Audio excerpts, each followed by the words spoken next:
Bismillahirrahmanirrahim. Assalamualaikum warahmatullahi wabarakatuh.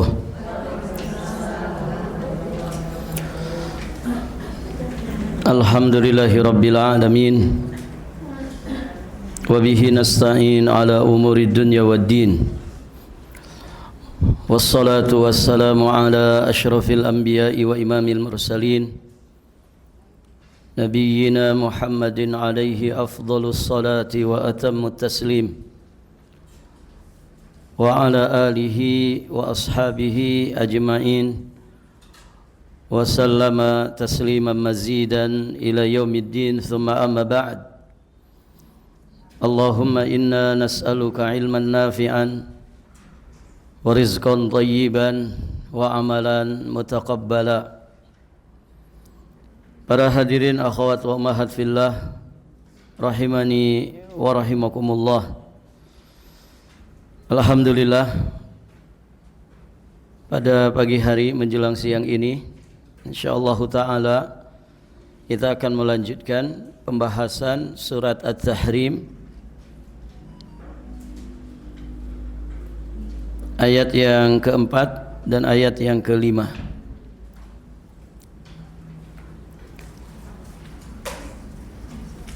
Allah Subhanahu wa taala berfirman, ba'da a'udzu billah minasy syaithanir rajim, in tatuba ila Allahi faqad saghat qulubukuma wa in tadhahara alayhi fa inna Allaha huwa maulahu wa Jibrilu wa salihul mu'minin wal malaikatu ba'da dhalika dhahir. Asa rabbuhu in talaqakunna ay yubdilahu azwajan khayran minkunna muslimatin mu'minatin qanitatin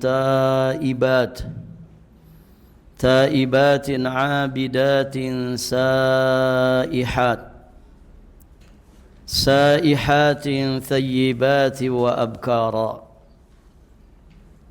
Allah berfirman yang artinya, jika kamu berdua bertaubat kepada Allah, maka sesungguhnya hati kamu berdua telah condong untuk menerima kebaikan.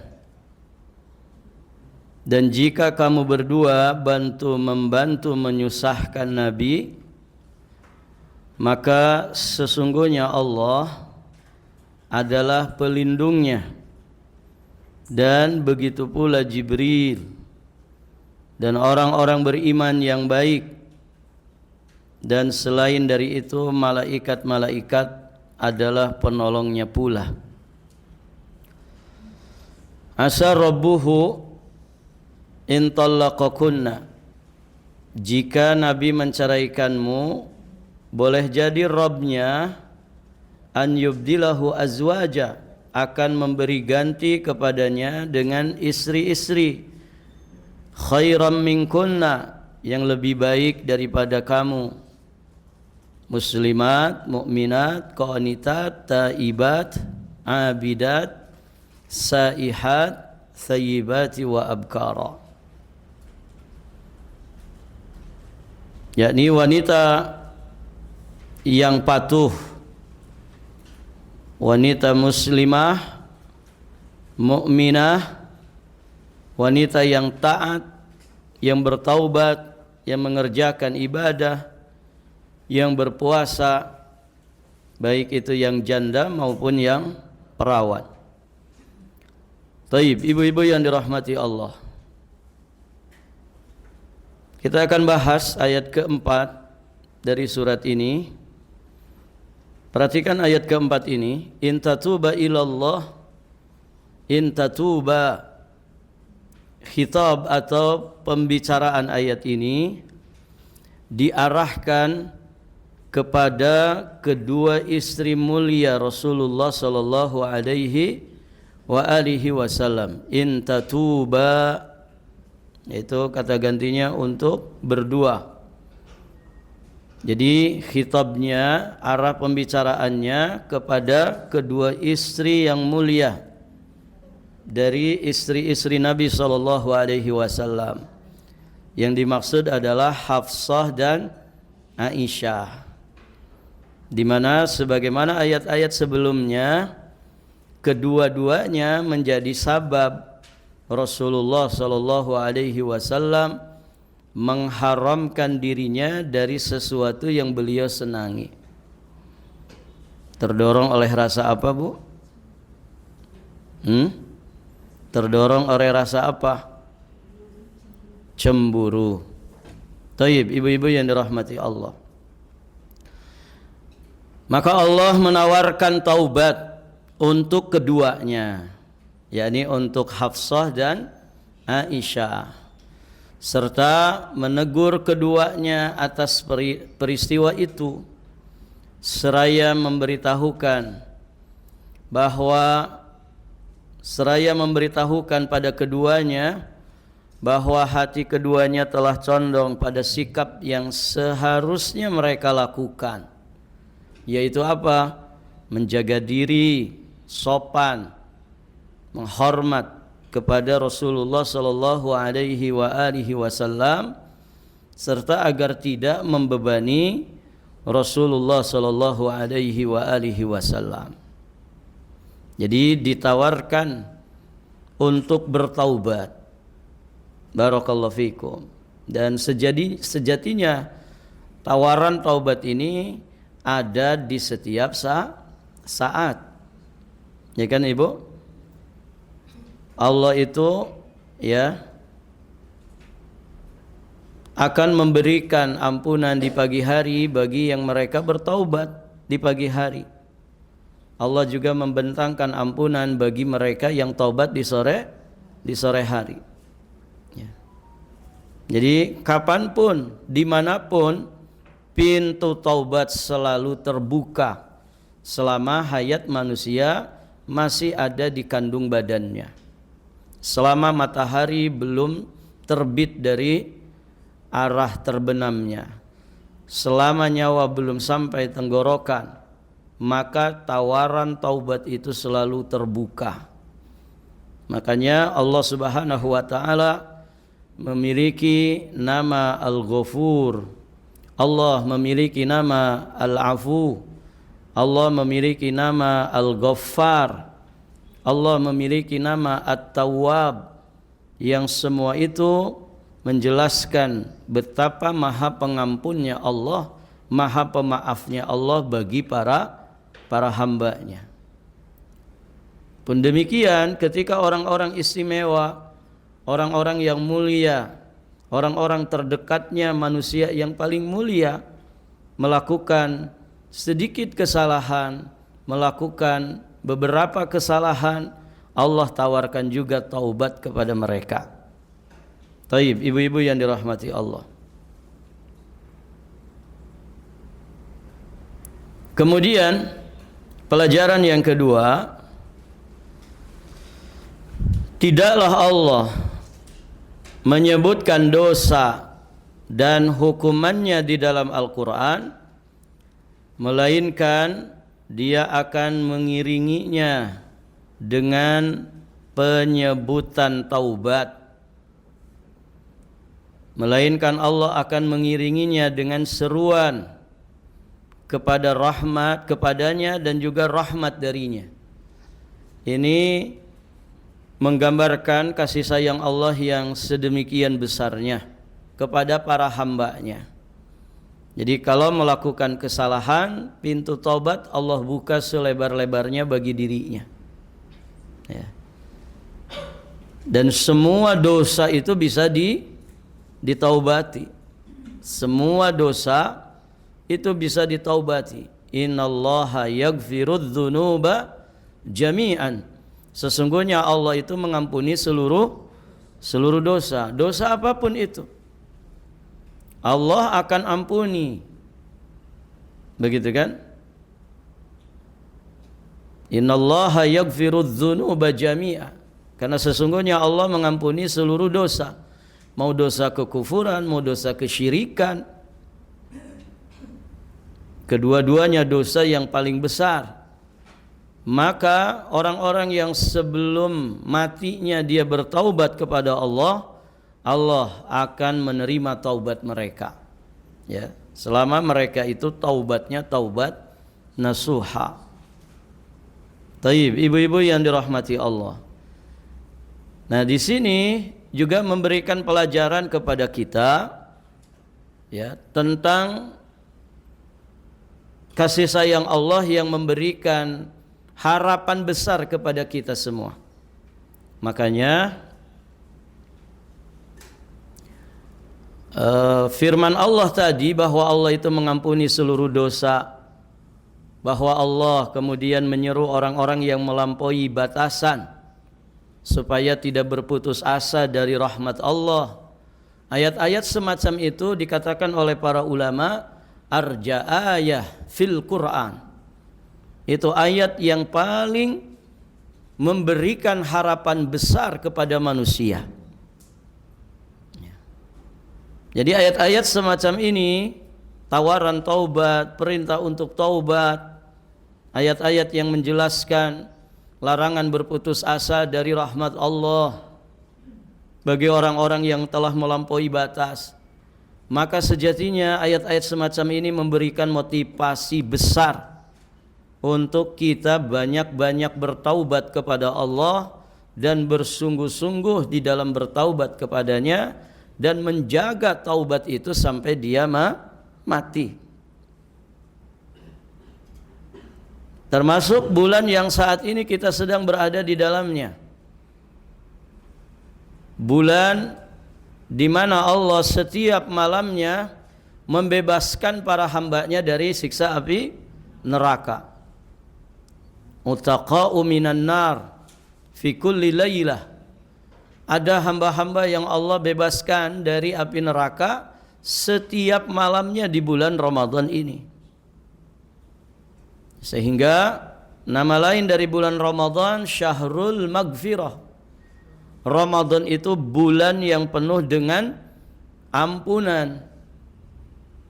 Bahkan Nabi memperingatkan orang-orang yang kemudian diberi anugerah sampai usianya ke bulan Ramadan, tapi kemudian dia menyia-nyiakan Ramadan itu sampai bisa keluar dari Ramadan, ternyata dosa-dosanya tidak diampuni.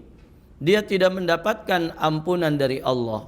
Maka Nabi menyatakan orang seperti itu orang yang merugi. Kacida bodohnya, betapa bodohnya orang itu ketika diberi kesempatan untuk mendapatkan ampunan yang berlimpah, kemudian dia tidak dapat ampunan itu. Bodoh tidak ibu? Sekarang gini, kalau ada orang dermawan, sekarang ibu pulang pengajian nih, pulang pengajian, baru di challenge sama Besti, ya. Apa challenge namanya ya? Best, nanti kita pulang pengajian, saya mau kasih surprise kamu. Apa itu? Pokoknya ada deh, ya. Mau dikasih surprise sampai tidak khusyuk itu pengajian, ya. Gara-gara informasinya sebelum ngaji. Ini contoh bu, contoh. Ya. Ternyata selesai pengajian, ya, dibawa ke supermarket besar, gitu ya. Kemudian dia bilang, saya kasih waktu kamu 10 menit. Terserah ngambil apa saja yang ada di sini. Ya. Ngambil apa saja yang ada di sini. Pokoknya waktunya 10 menit. Apa yang ibu lakukan, Bu? Hah? 10 menit ini. Apa yang ibu lakukan? Pasti deg-deg kan begitu ya. Wah, pokoknya beras dimasukin, minyak dimasukin, semua dimasukin. Pokoknya 10 menit. Datang ke kasir, dia tunggu di depan kasir. Pokoknya datang ke kasir 10 menit. Ya. Dikasih surprise begitu. Kalau orang cerdas, apa yang dilakukan? Nah, dia akan terkebek. Ya. Berpacu dengan waktu 10 menit ini, dia angkutin semua. Pokoknya apa? Keranjang bisa dimasukin, trolinya dimasukin semua. Ya. Barakallahu fikum. Taib, ibu-ibu yang dirahmati Allah. Nah, ada orang dikasih kesempatan begitu. Tiba-tiba sudah selesai waktunya, dia nggak dapat apa-apa.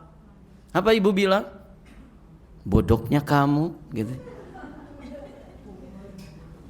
Ya ibu? Bodoh enggak? Bodoh, dikasih kesempatan nggak dapat apa-apa. Kok bisa-bisanya nggak dapat apa-apa?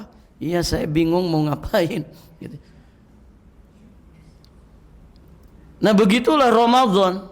Ini bukan hanya maghfirah saja yang berlimpah di bulan ini. Ada sekian banyak fadilah Ramadan. Orang kalau keluar dari bulan Ramadan ini nggak dapat apa-apa, malah dia dapat dosa. Na'udzubillah.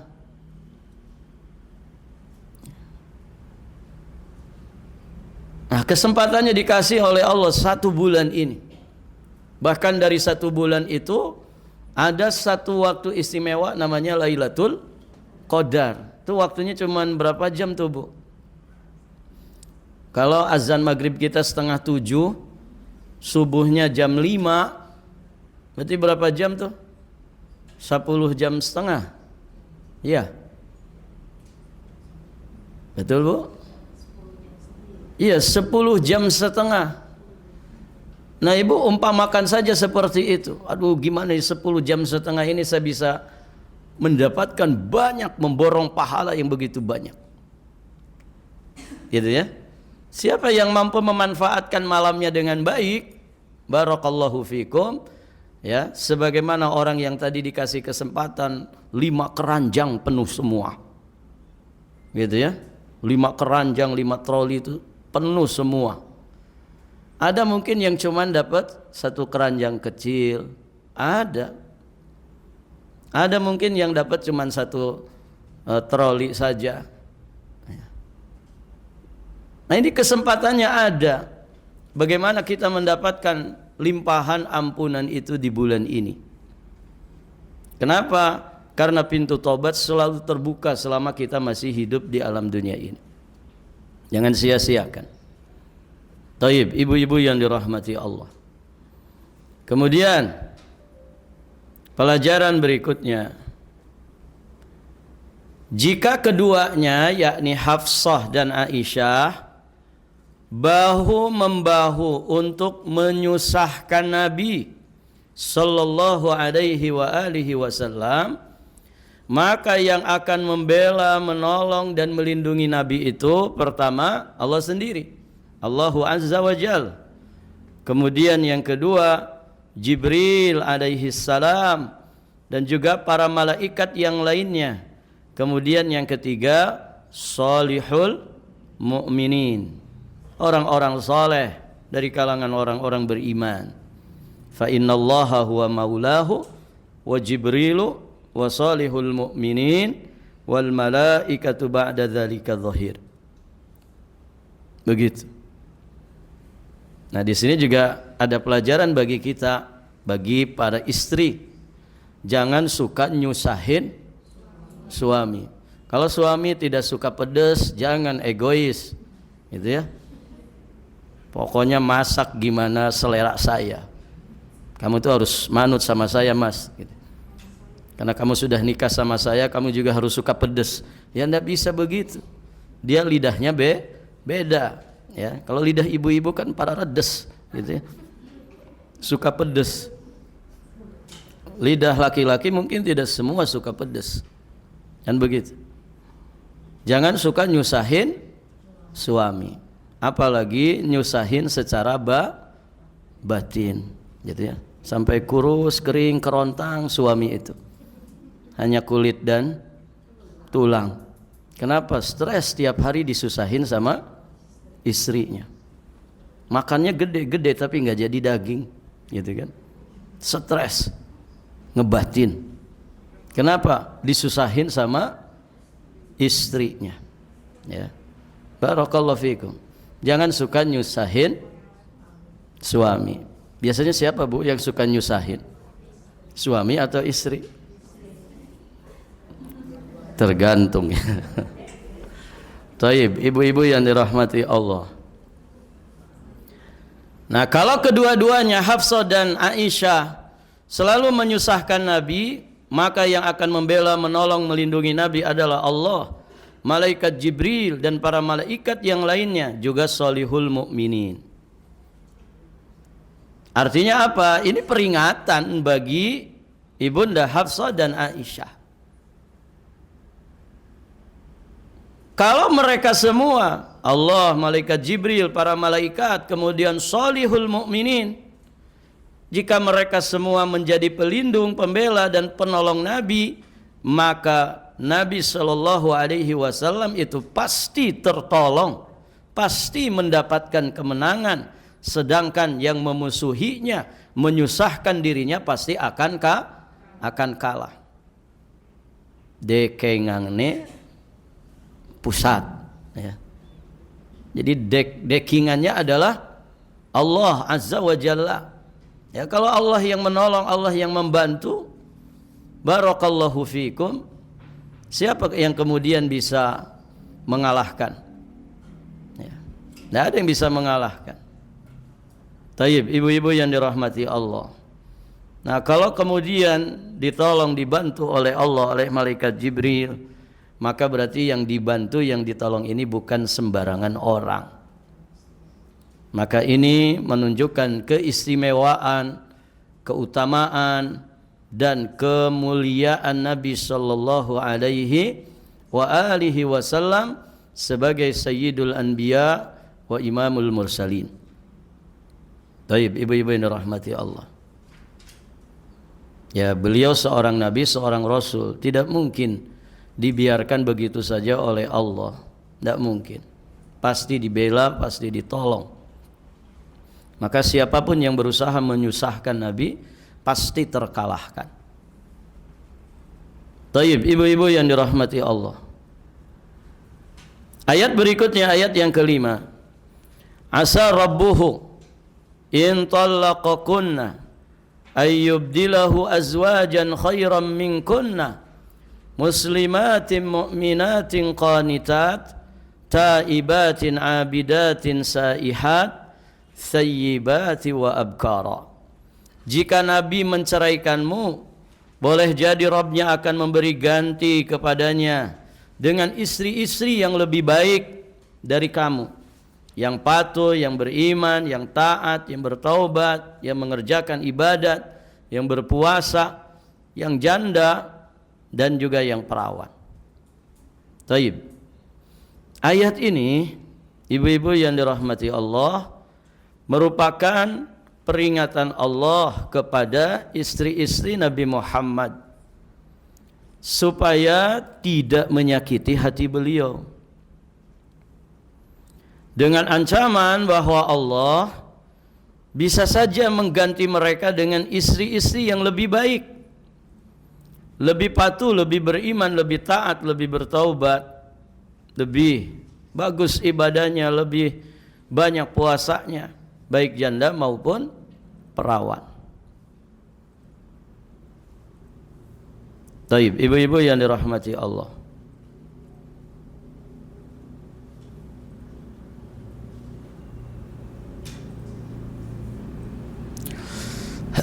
Dari sini kita juga memahami tentang kriteria istri idaman.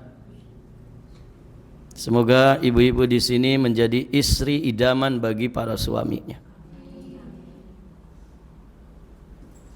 Taib, ibu-ibu yang dirahmati Allah. Di antara kriteria istri idaman, pertama muslimat. Dia seorang muslimah. Kalau ada suami punya istri muslimah dengan punya istri kitabiyah misalkan. Jelas yang lebih istimewa adalah muslimah. Siapa muslimah itu? Mereka yang mengucapkan 2 kalimat syahadat, mereka mempelajari, memahami isi kandungan maknanya, mengamalkan konsekuensinya, dan tidak melakukan pembatal-pembatalnya. Itu yang disebut dengan muslim atau muslimah. Kalimat Islam kalau disandingkan dengan iman itu biasanya memiliki makna yang berbeda. Islam itu lebih kepada pengamalan dalam bentuk yang zahir, sedangkan iman itu terkait dengan amalan batin. Nah, kalau bersanding antara muslimat dengan mukminat, maka penjelasannya muslimah itu berarti yang melaksanakan syariat Islam yang nampak. Dia melaksanakan rukun-rukun Islam yang 5, barakallahu fikum, melaksanakan syariat-syariat Islam yang wajib, ya, juga ya yang sunnah. Sedangkan mukminat berarti yang melaksanakan syariat Islam yang tidak tampak, berkaitan dengan iman, amalan-amalan batin, iman kepada Allah, iman kepada para malaikat, iman kepada kitab-kitab Allah, iman kepada nabi dan rasul, iman kepada qada dan qadar, iman kepada yaumul akhir, dan dia mengamalkan amalan-amalan batin yang lainnya. Nah, itulah mukminat. Kemudian ada qanitat. Qanitat ini sering jadi nama, ya. Qanita. Qanita itu orang yang taat kepada Allah dan Rasulnya. Jadi kalau nama itu qanita, ya harusnya dia tunduk, patuh, taat kepada Allah dan Rasulnya. Kalau namanya qanita tapi tukang maksiat, ya tidak sesuai dengan nama. Tidak sesuai dengan namanya. Qanita itu orang yang patuh. Ya. Kalau namanya qanita tapi lampu merah selalu dilabrak, gitu. Nah, itu namanya bukan qanita. Kalau nama qanita tapi mulutnya pedas ke suami, ya berarti tidak sesuai dengan nama. Qanita atau qanitat itu orang yang taat kepada Allah dan Rasulnya. Taibat itu berarti orang yang bertobat dari segala salah dan dosa. Ini sifat-sifat mulia, sifat-sifat istimewa. Kemudian abidat itu rajin, tekun ibadah, ya, rajin ibadah. Ibu senang gak kepada orang yang rajin ibadah? Masya Allah. Suami itu ketika melihat istrinya sedang baca Quran, nanti kapan hari lagi melihat sedang zikir, dilihat lagi sedang belajar, dilihat lagi sedang menghafal Quran, ya. Ini jangan suami ketika melihat istrinya hayo saja di depan HP, gitu ya. Tidak dilihat istrinya kecuali selalu di depan HP, ya. Kadang ketawa-tawa sendiri, gitu kan. Zaman dulu ibu kalau ada orang ketawa sendiri, enggak usah ketawa sendiri, ngomong sendiri saja dianggap gila. Zaman sekarang yang begitu itu lumrah, gitu. Kadang ada orang jalan di trotoar ngomong sendiri itu dia, ya, ngomong sendiri. Di telinganya ada satu alat kecil, gitu. Itu kalau zaman dulu disebut orang gila itu, Bu. Ya. Barakallahu fiikum. Ketawa sendiri juga begitu. Ada orang di depannya layar kecil, tiba-tiba ketawa sendiri, gitu kan. Taib, ibu-ibu yang dirahmati Allah. Nah, berusahalah saat dilihat oleh suami itu kita dalam kebaikan. pun saat tidak ada suami. Orang yang dikatakan abidat, qanitat, itu dia selalu tunduk patuh, tekun, taat beribadah kepada Allah. Kemudian kriteria berikutnya saihat. Saihat.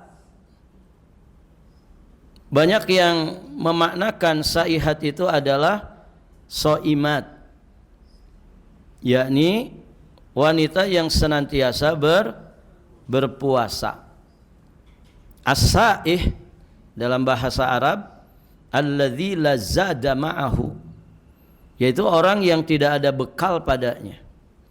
Nah, demikianlah keadaan orang yang berpuasa. Ya. Ibu, kalau kita ngaji di hari-hari sedang tidak puasa, bawa bekal enggak Ibu? Ya, kadang bawa tumbler begitu ya, buat minum, kadang bawa permen, kadang disiapin sama panitia, gitu kan? Barakallahu fikum. Saat tidak berpuasa. Tapi kalau sedang berpuasa, ya mau bawa apa wong sedang puasa. Lazada ma'ahu. Sebagian ahli tafsir mengatakan yang dimaksud saihat itu adalah muhajirat, yakni orang yang berhijrah. Orang yang berhijrah. Yang lain mengatakan yang dimaksud saihat itu orang yang mengembara untuk mencari ilmu. Jadi wanita yang rajin menuntut ilmu agama, maka itu juga namanya saihat. Saihat. Semoga ibu-ibu semua di sini dikatakan sebagai wanita-wanita saihat, karena ibu sedang mencari ilmu. Bahkan bisa juga dikatakan ibu-ibu di sini muhajirat, yang sedang berhijrah. Berhijrah itu berpindah. Ya. Berpindah dari apa? Dari yang buruk ke yang baik, dari yang baik ke yang lebih baik. Itu juga berhijrah. Ya. Ditambah lagi masing-masing kita alhamdulillah saat ini juga sebagai orang-orang yang shaimat, sedang berpuasa, kecuali yang tidak berpuasa. Ya. Kalau ibu-ibu kan ada liburnya ya. Kapan ibu libur tidak puasa? Saat haid. Ya. Orang sedang haid itu malah haram berpuasa. Taib, ibu-ibu yang dirahmati Allah. Nah, kriteria ini ada berapa ini? 6 kriteria. Muslimat, mukminat, qanitat, taibat, adat, saihat. Kriteria ini berlaku untuk istri yang thayyib, yaitu wanita yang telah menikah kemudian dicerai atau ditinggal mati suaminya, atau nama lainnya janda, thayyib, atau bikr, wa abkara. Abkar itu jamak dari bikr. Bikr itu apa Bu? Wanita yang masih gadis. Suami ibu pada suka bikr? Kan ada grupnya, bikr Balikpapan gitu. Bikr ya. Bisa bahasa Inggris, bisa bahasa Arab. Kalau bahasa Inggris biker apa bikr? Biker, ya mirip-mirip lah ya. Taib, ibu-ibu yang dirahmati Allah. Jadi semua kriteria tadi kalau ada pada thayyib, kalau ada pada seorang janda, maka wanita itu pasti wanita yang baik ya. Kalau ada pada bikr, kalau ada pada gadis, kriteria-kriteria tadi, masya Allah, berarti gadis itu juga gadis yang baik insya Allah, dan layak untuk menjadi istri idaman. Taib, ibu-ibu yang dirahmati Allah. Kemudian pelajaran berikutnya, di sini juga mengandung pelajaran bagi kita bahwa termasuk hukuman berat bagi seorang istri adalah diceraikan oleh suaminya yang soleh. Suami yang soleh itu tidak sembarangan menceraikan istri. Ketika seorang suami yang soleh menceraikan istri, pasti ada sesuatu yang mungkin barakallahu fikum tidak pas secara syariat pada istrinya ini. Begitu. Nah, itu termasuk hukuman berat bagi seorang istri. Oleh karena itu Allah menjadikan perceraian di sini sebagai ancaman bagi mereka. Maksudnya bagi kedua istri tadi, Ibunda Hafsah dan Ibunda Aisyah. Lantas bagaimana faktanya, keadaannya? Ketika keduanya mendengarkan ancaman, mendengarkan tarbiyah didikan yang mulia ini, mereka langsung melakukan amalan yang membuat Rasulullah itu ridho. Jadi kalau ditanya, apakah keduanya bertaubat, Ibu? Jelas bertaubat. Ya, buktinya apa? Nabi tidak menceraikan keduanya. Nah, sifat tersebut di atas cocok dan berlaku pada kedua istri mulia Rasulullah sallallahu alaihi wasallam ini. Hingga mereka berdua adalah wanita-wanita mukmin terbaik pilihan Allah Subhanahu wa taala untuk nabinya yang mulia. Nah, hal ini menunjukkan bahwa Allah selalu memilihkan kondisi dan keputusan terbaik bagi Rasulnya, karena Allah Ta'ala memilihkan untuk Rasulullah Sallallahu Alaihi Wasallam agar tetap mempertahankan istri-istrinya. Hal itu menunjukkan bahwa mereka, ya, Ibunda Hafsah, Ibunda Aisyah, juga istri-istri Nabi yang lain adalah istri-istri yang paling baik dan paling sempurna. Artinya apa? Kriteria-kriteria tadi semuanya ada pada Hafsah, semuanya ada pada Aisyah. Muslimat, mukminat, qanitat, taibat, abidat, saihat. Dan kriteria ini ada pada diri mereka dalam level yang tertingginya. Ya, kalau ibu di sini lebih baik dari mereka, ibu pasti juga jadi istrinya Rasulullah, gitu ya. Artinya kalau ada Aisyah zaman sekarang dengan Hafsah zaman sekarang, mana yang lebih mulia, Ibu? Aisyah dan Hafsah istrinya Nabi atau Aisyah dan Hafsah orang sekarang ini? Jelas Aisyah dan Hafsah yang menjadi istri Nabi. Aisyah dan Hafsah yang ada di zaman ini tidak jadi istri Nabi, gitu kan? Tapi istri dari suaminya, gitu kan?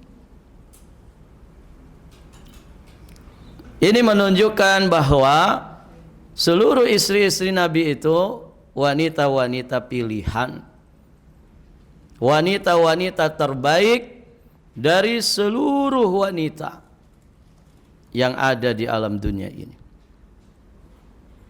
Dipilihkan untuk manusia yang terbaik. Dan istri-istrinya Nabi di dunia ini juga akan menjadi istri-istri beliau di akhirat nanti.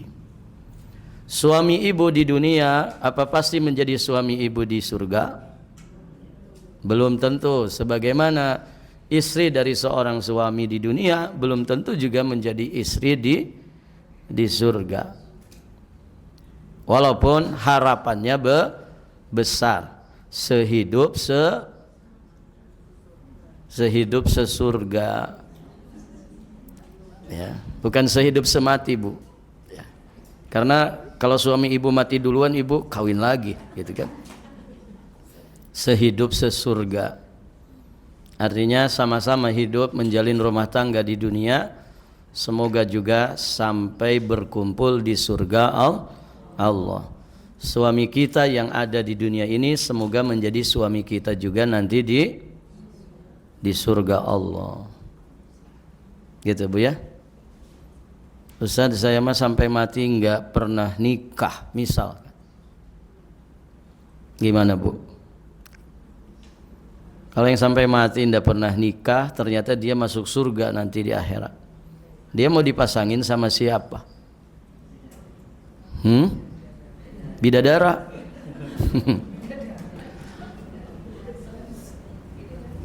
Masa bidadari? Kan perempuan ini. Ya. Iya. Intinya di surga tidak ada yang jomblo, tidak ada. Di surga tidak ada yang tidak punya pasangan. Semuanya akan mendapatkan pasangan. Kalau ada gadis mati, gadis soleha, di akhirat masuk surga, maka dia akan disandingkan dengan bujangan soleh yang mati belum sempat nikah dan dia masuk surga. Atau bisa saja kata para ulama dipasangkan dengan laki-laki soleh yang masuk surga yang istrinya di neraka, kekal abadi selama-lamanya. Nah, nanti itu akan dipasangkan. Itu mah urusan Allah. Pokoknya jangan khawatir ibu. Tugas kita itu berusahalah jadi orang soleh. Ya, berusaha jadi orang soleh sampai nanti kita mati. Insya Allah semuanya dijamin. Tayyib, ibu-ibu yang dirahmati Allah. Sampai di sini saja pelajaran kita. Insya Allah Ta'ala hari Jumat masih bu ya? Tanggal berapa hari Jumat?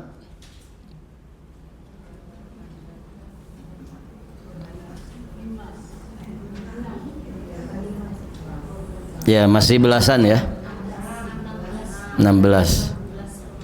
Barakallahu fikum. Insyaallah nanti kita lanjutkan hari Jumat ayat yang ke-6 dan seterusnya. Barakallahu fikum.